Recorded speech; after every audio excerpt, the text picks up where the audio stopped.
చొప్పదండి నియోజకవర్గం పక్షాన అదేవిధంగా కొండగట్టు ఆంజనేయ స్వామి దేవస్థానం పక్షాన నేను హృదయపూర్వక ధన్యవాదాలు తెలియజేస్తున్నాను. పవన్ కళ్యాణ్ గారికి సమాజానికి ప్రజలకు ఏదో సేవ చేయాలన్న తపన. నేను విద్యార్థి దశలో నుంచి నేను ఉస్మానియా యూనివర్సిటీలో చదువుకున్నప్పుడు వారితో నాకు పరిచయం ఉండే.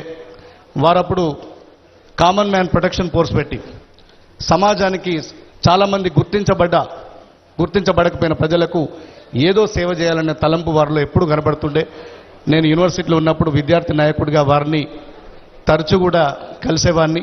మొట్టమొదటిసారి ఈ కొండగట్టు ఆంజనేయ స్వామి వారి దర్శనానికి వచ్చినప్పుడు వారి పక్కనే ఉన్నాను.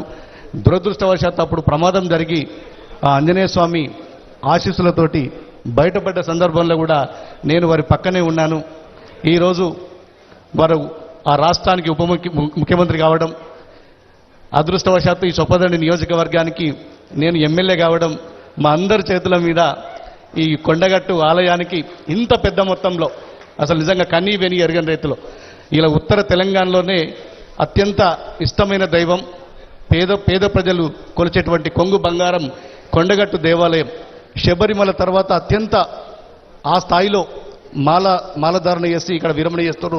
దానికి మీరు ఈ మాల విరమణ మండపం చేసినందుకు, ఈ గదులు నిర్మాణం కృషి చేసినందుకు నిజంగా నేను మనస్ఫూర్తిగా కృతజ్ఞతలు తెలియజేస్తున్నాను సార్. మా గౌరవ ముఖ్యమంత్రి రేవంత్ రెడ్డి గారు కూడా కొండగట్టు పట్ల ఎంతో ఏదో సేవ చేయాలని నిన్ననే అసెంబ్లీలో దీనికి సంబంధించి మాస్టర్ ప్లాన్ కూడా ఒకటి రూపొందించమని చెప్పినారు. త్వరలో రాష్ట్ర ప్రభుత్వం కూడా మాస్టర్ ప్లాన్ రూపొందించబడుతుంది.